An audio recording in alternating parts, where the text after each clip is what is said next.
خوش طبعی اور مزہ زندگی اور زندہ دلی کی علامت ہے، بشرط یہ کہ فحش، عریانی اور جھوٹ سے پاک ہو۔ واقعاتی مزہ نفس انسانی کے لیے خوشی کا سبب اور نئی زندگی کا ذریعہ اور تازگی کا سبب ہوتا ہے، جسے تازہ دم ہو کر زندگی کے اعلیٰ مقاصد کے لیے تیار ہو جاتا ہے۔ گویا مزہ و خوش طبعی در حقیقت افادہ و استفادہ کا ایک مؤثر ترین وسیلہ ہے۔ یہ قصہ جو میں بیان کرنے جا رہا ہوں ایک ایسے شوہر کا ہے جس نے دو بیویوں کو کیسے عمدہ تدبیر سے ایک چھت کے نیچے جمع کیا اور ان کے اندر انصاف کو بھی قائم رکھا۔ یہ واقعہ علامہ ابن جوزی رحمۃ اللہ علیہ کی کتاب سے لیا گیا ہے۔ ابو محجن کی پہلی بیوی سیاہ رنگ تھی تو دل میں گورے رنگ کی عورت کا اشتیاق ہوا، تو ایک ایسی عورت سے نکاح کیا جو شریف الطبع گورے رنگ کی تھی۔ اس پر محجن غضبناک ہو گئی اور شوہر کے بارے میں اس پر غیرت غالب آ گئی، تو شوہر نے اس سے کہا، اے محجن، بخدا اب میں اس درجے میں نہیں ہوں کہ تم کو میرے بارے میں غیرت پیدا ہو، کیونکہ میں خاصا بوڑھا ہو چکا ہوں اور نہ تم پر غیرت کی جا سکتی ہے، کیونکہ تم بھی خاصی بوڑھی ہو چکی ہو، اور نہ تم سے زیادہ کسی کا مجھ پر حق ہے۔ تمہیں اس امر کا خیال دل سے ہٹا دینا چاہیے اور اس بنا پر مجھ سے رنجیدہ نہ ہونا چاہیے۔ وہ خوش ہو گئی اور اس کا دل ٹھہر گیا۔ پھر چند روز کے بعد اسے کہا کہ کیا تم مناسب سمجھتی ہو کہ میں اس نئی بیوی کو بھی تمہارے ساتھ ہی رکھوں، کیونکہ مل کر بیٹھنا زیادہ اچھا ہے اور انتظامی امور میں خوبی کا باعث ہوتا ہے، اور لوگوں کو اس سے طعنہ زنی کا موقع نہیں رہتا۔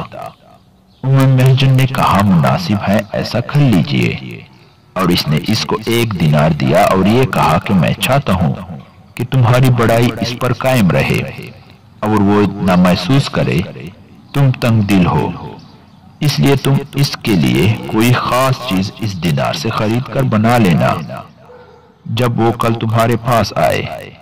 پھر وہ نئی بیوی کے پاس آیا اور اس سے کہا کہ میں نے ارادہ کیا ہے کہ کل تمہیں محجن کے ساتھ رکھوں اور وہ تمہاری عزت کرے گی، اور مجھے یہ گراں معلوم ہوتا ہے کہ محجن تم سے بڑی ہوئی ثابت ہو، تو یہ دینار لو اور اس سے اس کے لیے کوئی ہدیہ لے جانا جب تم صبح کو وہاں جاؤ، تاکہ تمہاری طرف سے اس کو یہ خیال نہ ہو سکے کہ تم تنگ دل ہو، اور محجن سے اس دینار دینے کا کوئی ذکر نہ کرنا۔ پھر اپنے ایک خیرخواہ دوست سے ملا اور اس سے کہا کہ کل سے میں اپنی نئی بیوی کو محجن کے پاس ہی رکھنا چاہتا ہوں، تو تم کل صبح میرے پاس آ کر سلام علیک کرنا، میں تمہیں ناشتے کے لیے بٹھاؤں گا۔ جب تم کھانے سے فارغ ہو جاؤ تو تم مجھ سے سوال کرنا کہ تم کو دونوں بیویوں میں سے کس سے زیادہ محبت ہے۔ میں اس سوال سے کچھ چونکوں گا اور برہمی کا اظہار کرتے ہوئے جواب سے انکار کر دوں گا، تو تم مجھے قسم دے دینا۔ جب اگلا دن ہوا تو نئی بیوی آ کر محجن سے ملی اور وہ دوست بھی آ نکلے، تو اس نے اس کو بٹھا لیا۔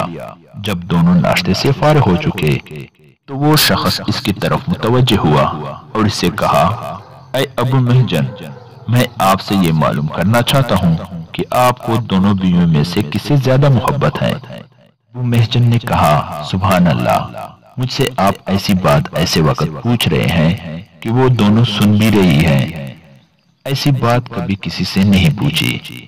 اس نے کہا، میں تمہیں قسم دیتا ہوں کہ یہ ضرور مجھے بتانا ہوگی، نہ تم کو معذور کہوں گا اور نہ کوئی دوسری بات قبول کروں گا بجز اس کے۔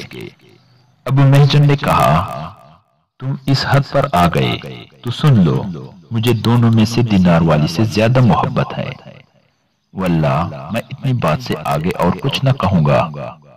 دینار تو دونوں میں سے ہر ایک کو دیا گیا تھا، جو خوش ہو کر ہنس رہی تھی، اور ہر ایک کا یہ گمان تھا کہ اس نے قول سے مجھے مراد لیا ہے۔ امید ہے دوستو آپ کو آج کی یہ کہانی اچھی لگی ہوگی۔ تو مزید ایسی کہانیاں جو ہنسی مذاق سے بھرپور اور جھوٹ سے پاک سچے واقعات پر مبنی مزید ویڈیوز دیکھنے کے لیے ہمارے چینل کو ضرور سبسکرائب کریں۔ شکریہ۔